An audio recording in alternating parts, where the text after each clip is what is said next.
প্রিয় খামারি ভাই ও বোনেরা, আসসালামু আলাইকুম রহমতুল্লাহ।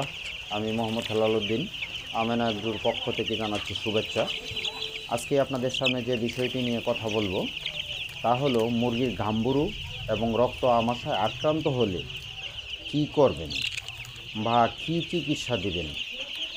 তার আগে জেনে নেই এই রোগগুলো কেন হয়। এই রোগটি মূলত 3 থেকে 6 সপ্তাহের মধ্যে বেশি আক্রমণ করে। এবং কেন হয়? এই শীতকালে অনেক খামারে দেখবেন পলিথিন দিয়ে পর্দা দেওয়া হয়েছে, যাতে করে সঠিকভাবে বায়ু চলাচল করতে পারে না।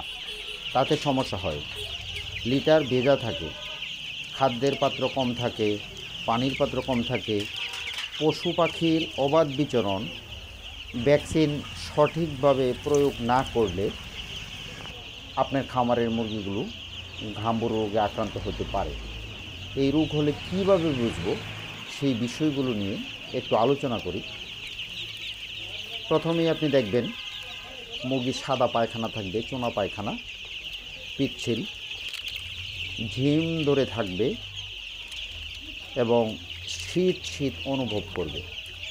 শরীরের পশমগুলো উস্কো খুস্কো থাকবে এবং যখন পোস্টমর্টম করবেন মুরগিকে আপনি যখন কাটবেন তখন দেখবেন রানের মাংসে ও চামড়ায়, বুকের মাংসে রক্তের ছিটা ছিটা ছিটা ছিটা দাগ থাকবে, যাকে আমরা রক্তক্ষরণ বলি।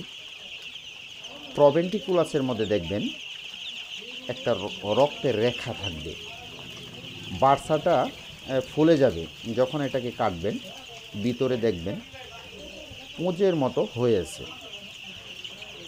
এখন আসুন জেনে নেই কীভাবে এই রোগ থেকে আমরা মুক্তি পেতে পারি এবং আমাদের খামারকে রোগমুক্ত রাখতে পারি এবং খামার ব্যবসাকে কিভাবে লাভজনক পর্যায়ে নিতে পারি। প্রিয় খামারিবৃন্দ, প্রথমেই আমাদেরকে যে কাজটি করতে হবে সেটি হলো আমাদের পোলট্রি খামারের পলিথিন হিসাবে পর্দার ব্যবহারটাকে বন্ধ করতে হবে। সেখানে পাটের চট অথবা কাপড়ের পর্দা ব্যবহার করতে হবে, যাতে বায়ু চলাচল সঠিকভাবে করতে পারে।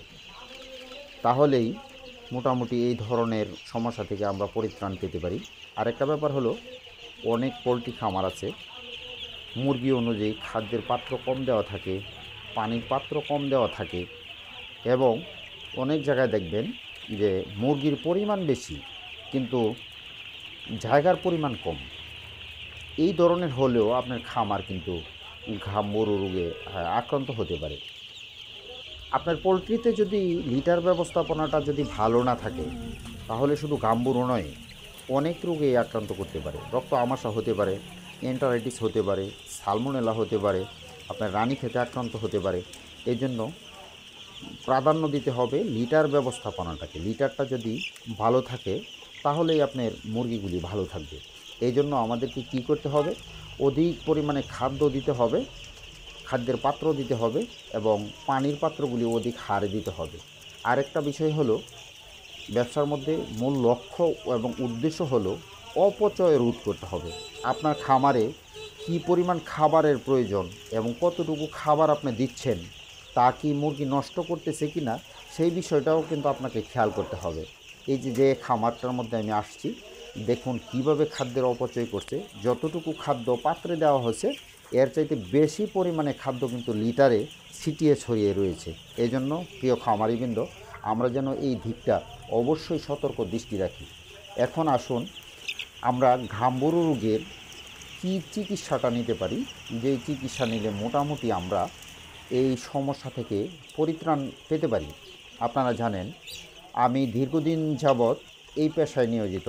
আমার ব্যবসার বয়স প্রায় 21 বছর। তো 21 বছরের ভিতর আমার সর্বোচ্চ যে অভিজ্ঞতাটা সেটাই আপনাদেরকে বলবো। যে ওষুধগুলো দিয়ে আমি ভালো ফলাফল পেয়েছি সেই ওষুধগুলোর কথাও বলবো। আপনারা এগুলো মনে রাখবেন এবং যথাযথ প্রয়োগ করবেন, তাহলে দেখবেন এই ধরনের সমস্যা হবে না। মুরগি যেহেতু আছে, রোগ আপনার হতেই পারে। এখন রোগ অনুযায়ী কী ওষুধগুলি আপনি ব্যবহার করবেন, সেই ওষুধগুলো কতটুকু মানসম্মত সেটা কিন্তু অবশ্যই আপনার কিন্তু বিবেচনা এবং ভাবার বিষয়। প্রিয় খামারিবৃন্দ, আমি যে ওষুধগুলির কথা বলবো, এই ধরনের সমস্যায় যদি হয় তাহলে এই ওষুধগুলি আপনি ব্যবহার করতে পারেন। রফিক মেডিসিন বাংলাদেশের একটা ঔষধ আছে মারবুস্টার, এটা কোরিয়ান ঔষধ, খুব ভালো মানসম্মত ঔষধ। এই ঔষধটা আপনি আপনার খামারে দিন এবং রাত উভয় সময়ের পানিতেই আপনাকে ব্যবহার করতে হবে। এই ঔষধটা দিবেন 4 লিটার পানিতে 1 মিলি। এই ঔষধের সাথে যে ঔষধগুলি আপনি দিবেন, রেনা সি দিবেন 2 লিটার পানিতে 1 গ্রাম, সাথে আপনি ভিনেগার দিবেন 1 লিটার পানিতে 10 মিলি। আর এখন তো জানেন যে গুড়ের সিজন চলতেছে, খাঁটি গুড় পাওয়া যাচ্ছে এবং গুড়ের দামও তুলনামূলকভাবে খুব যে বেশি তা না। তাই গুড়টা এই পানিতে দিলে মুরগি পানি বেশি পরিমাণে খাবে এবং স্বাচ্ছন্দ্য বোধ করবে এবং রোগ প্রতিরোধ ক্ষমতা, ইমিউনিটিটা তার বৃদ্ধি পাবে। 40 লিটার পানিতে 1 কেজি গুড় ব্যবহার করবেন। এভাবে আপনি 4 থেকে 5 দিন ওষুধগুলি চালাবেন। আর সাথে যদি আপনার রক্ত আমাশা থাকে তাহলে প্রতি 100 কেজি বডি ওয়াইডের জন্য 28 থেকে 30 মিলি ঔষধ 2 দিন 1 বেলার পানিতে ব্যবহার করবেন। যে এভাবে 5 দিন আপনি ঔষধগুলি ব্যবহার করার পরে মুরগিকে আপনি সাদা পানি খাওয়াইতে থাকবেন। আপনি লাইসোবিট খাওয়াতে পারেন যাতে মুরগির ইমিউনিটিটা বৃদ্ধি হয়। আর ঘাম্বুরুর সাথেও আপনি 1 গ্রাম 1 লিটার পানিতে আপনি লাইসোবিট ব্যবহার করবেন। এভাবে 5 দিন চলার পর আপনি আরও সামনে 5 দিন সাদা পানি চালাবেন।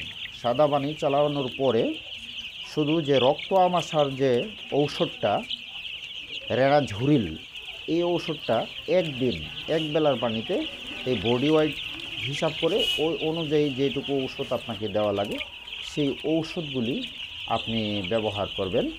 তাহলেই আশা করি আপনি এই রোগ থেকে পরিত্রাণ পেতে পারেন। আর যে কথাগুলো আপনাদের সাথে শেয়ার করলাম, এতে যদি আপনার বিন্দুমাত্র উপকৃত হন তাহলে আমি প্রকৃতপক্ষে উপকৃত। একজন খামারি হিসাবে আমার লক্ষ্য এবং উদ্দেশ্য হলো মানুষের একটু উপকার করা। যদি উপকার করতে পারি তাহলে নিজেকে স্বাচ্ছন্দ্যবোধ মনে করি। আর উপকার করাটাই হলো একজন আরেকজনের জন্য। তো প্রিয় খামারিবৃন্দ, আপনারা জানেন আমি দীর্ঘদিন যাবৎ লেয়ার প্রোডাকশন এবং লেয়ার পুলেট ব্যবসায় জড়িত। আমি পুলেট করে থাকি এবং আমার উৎপাদিত পুলেট দেশের বিভিন্ন প্রান্তে যায়। তো আপনাদের মধ্যে আপনাদের যদি কারো পুলেট লাগে অথবা আপনাদের পরিচিত বন্ধুবান্ধব আত্মীয় স্বজনের মধ্যেও যদি কারো কোনো পুলেট মুরগি দরকার হয় তাহলে অনুগ্রহপূর্বক স্ক্রিনে দেওয়া আমার নাম্বারে ফোন করবেন। আমি চেষ্টা করব আপনাদেরকে ভালো মানসম্মত একটা মুরগি উপহার দেওয়ার জন্য, যাতে করে আপনি ফলাফল ভালো পান। আর যদি আপনি ফলাফল যদি ভালো পান তাহলে আমার ব্যবসাটা একটু ভালো চলবে। এর কারণ হলো আপনার ফিডব্যাকের উপরেই কিন্তু আমার পথ চলা। আপনি নিয়ে যদি বলেন যে ভাইয়ের কাছ থেকে তো পুলেট মুরগি আনছি, মুরগি ভালো ফলাফল পাইছি, এই আপনার কথার উপর ভিত্তি করে আপনার আত্মীয় স্বজন বা বন্ধুবান্ধব যে কেউ আমার এই মুরগি নিতে দ্বিধাবোধ করবে না আপনার কথার উপর আর কি। তো আমি আপনাদের কাছ থেকে এই ধরনের ফিডব্যাক আশা করছি আর কি। প্রিয় খামারি ভাই বোনেরা, স্ক্রিনে দেওয়া নাম্বার আছে, আপনারা এখান থেকে সংগ্রহ করে নেবেন। আপনারা যখন যে কোনো সময় যে কোনো ধরনের সমস্যা আপনারা মনে করেন তখনই আমার দেওয়া নাম্বারে আপনি ফোন করবেন। আমি চেষ্টা করব আপনাদের যে কোনো ধরনের সমস্যায় হোক না কেন আমার জানা মতে যতটুকুই আমি জানি এর ভিতর থেকে আপনার সমস্যাগুলি সমাধানের জন্য। এতে বিন্দুমাত্র দ্বিধাবোধ করবেন না, অবশ্যই ফোন করবেন। অনেক সময় এমনও সময় আছে যে এই সময়ে একজন ভেটেরিনারিয়ান পাওয়া যাচ্ছে না, একজন ডাক্তার পাওয়া যাচ্ছে না, তখন কিন্তু কারো না কারো শরণাপন্ন হতে হয়, কারো না কারো একটু পরামর্শ নিতে হয়। এই পরামর্শের জন্য অবশ্যই আমাকে ফোন করতে ভুলবেন না। তো যে সমস্ত জিনিসগুলি আপনাদের সাথে শেয়ার করলাম সেই জিনিসগুলি আপনারা খেয়াল রাখবেন। পোলট্রিতে পলিথিনের ব্যবহার রোধ করবেন। আর পোলট্রিতে যাতে করে বায়ু চলাচল যথাযথভাবে করতে পারে সেই বিষয়গুলি আপনি খেয়াল রাখবেন। আপনার পোলট্রি শেডের নেটগুলি পরিষ্কার রাখবেন এবং উপরে এবং ভিতরে যাতে মাকড়সার কোনো জাল না হয় সেই জিনিসগুলি আপনি খেয়াল রাখবেন। তাহলেই দেখবেন আপনি রোগ থেকে মুক্ত থাকতে পারবেন। আর যদি আপনি রোগমুক্ত থাকতে পারেন, তাহলে আপনি ব্যবসায় সফলতা অর্জন করতে পারবেন ইনশাল্লাহ। এই বলে আমি আশা রাখি বা আশাবাদী। প্রিয় খামারিবৃন্দ, দীর্ঘ সময় নিয়ে আপনাদের সাথে কথাবার্তা বললাম। আমার কথাগুলি যদি আপনাদের ভিন্নমাত্র বিরক্তির কারণ হয়ে থাকে, তাহলে আমি আন্তরিকভাবে দুঃখিত। আর যদি আমার কথা দিয়ে আমি আপনাদের যদি উপকার করতে পারি, তাহলে আমি উপকৃত। আমার চ্যানেলে যারা নতুন, তারা লাইক কমেন্টস করতে ভুলবেন না।